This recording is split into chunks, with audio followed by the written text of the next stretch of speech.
Hello dear, ಸ್ವಾಗತ ನಿಮಗೆ. English ಭಾಷೆಯನ್ನ ಬುನಾದಿ ಸ್ತರದಿಂದ ಚೆನ್ನಾಗಿ ಕಲಿಯುವ ಆಸಕ್ತಿಯಿಂದ ನೀವೆಲ್ಲ ಬಂದಿದ್ದೀರಿ. ನನ್ನ ಮೇಲೆ ವಿಶ್ವಾಸವಿಟ್ಟು ಬಂದಿದ್ದೀರಿ. ಈಗ ಇವತ್ತಿನಿಂದ ನಮ್ಮ ಈ ಕೋರ್ಸ್ ಪ್ರಾರಂಭ ಆಗುತ್ತೆ. ಮುಂದಿನ 3ರಿಂದ 4 ತಿಂಗಳವರೆಗೆ ಇದು ಸತತವಾಗಿ ನಡೆಯುತ್ತೆ. ದಿನನಿತ್ಯ ಏನನ್ನಾದರೂ ಒಂದು ಹೊಸದನ್ನ ಕಲಿತೀರಿ ಅನ್ನುವ ಭರವಸೆ ನನಗಿದೆ. ಅದಕ್ಕೋಸ್ಕರ ನೀವು ಪ್ರತಿನಿತ್ಯನೂ ಇದರಲ್ಲಿ ತೊಡಕೋಬೇಕು ಅಂತ ಮಾತ್ರ ಕೇಳ್ಕೊಳ್ತೀನಿ.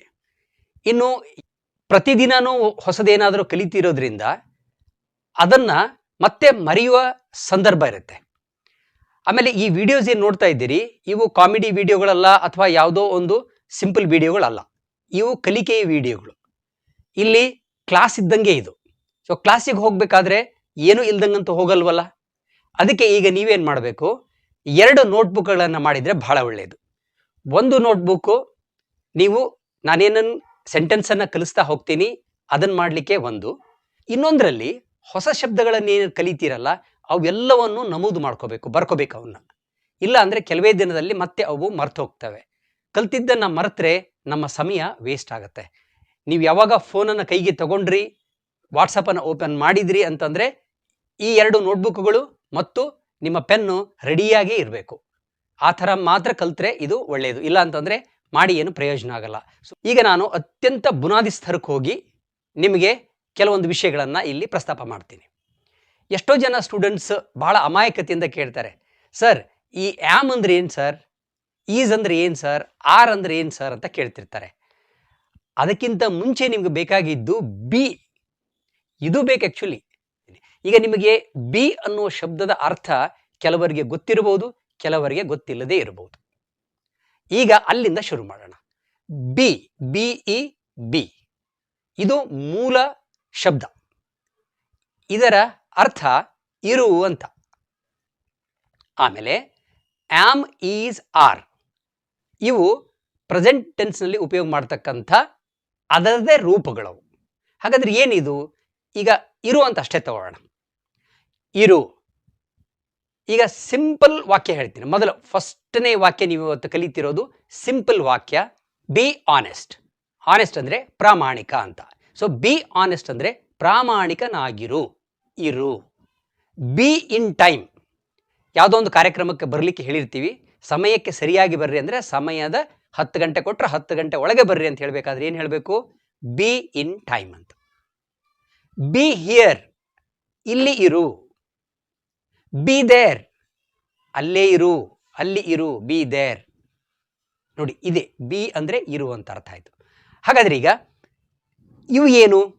ಇದು ಬಿದ ರೂಪಗಳು ಆಮ್, ಈಸ್, ಆರ್. ಹಾಗಾದ್ರೆ ಆಮ್ ಅಂದ್ರೆ ಏನು? ಇದ್ದೇನೆ ಅಂತ. ಇದು ಐ ಜೊತೆ ಮಾತ್ರ ಉಪಯೋಗ ಆಗ್ತಕ್ಕಂಥದ್ದು. ಇನ್ನು ಈಸ್ ಏನಿದೆ, ಇದು ಹಿ, ಶಿ, ಇಟ್ ಅಂದರೆ ಏಕವಚನ ಎಲ್ಲಿರುತ್ತೋ ಅಲ್ಲಿ ಈಸನ್ನು ಬಳಸ್ತೀವಿ. ಈಗ ಹಿ ಈಸ್ ಅ ಡಾಕ್ಟರ್ ಅಂತ ಇದೆ, ಅಂದರೆ ಅವನು ಒಬ್ಬ ವೈದ್ಯನಾಗಿದ್ದಾನೆ. ಮತ್ತಂದ್ರೆ ಇದ್ದಾನೆ, ಇದ್ದಾಳೆ, ಇದೆ, ಇರುತ್ತದೆ. ಆರು ಎಲ್ಲಿ ಬಳಸ್ತೀವಿ? ಅದು ಎಲ್ಲೆಲ್ಲಿ ನಾವು ಬಹುವಚನ ಬಳಸ್ತೀವಿ. ಈಗ ಸ್ಟೂಡೆಂಟ್ಸ್ ಅಂತಿತ್ತಂತ ಇಟ್ಕೊಡ್ರಿ, ಅಲ್ಲಿ ಈಸ್ ಬರಲ್ಲ. Students are present.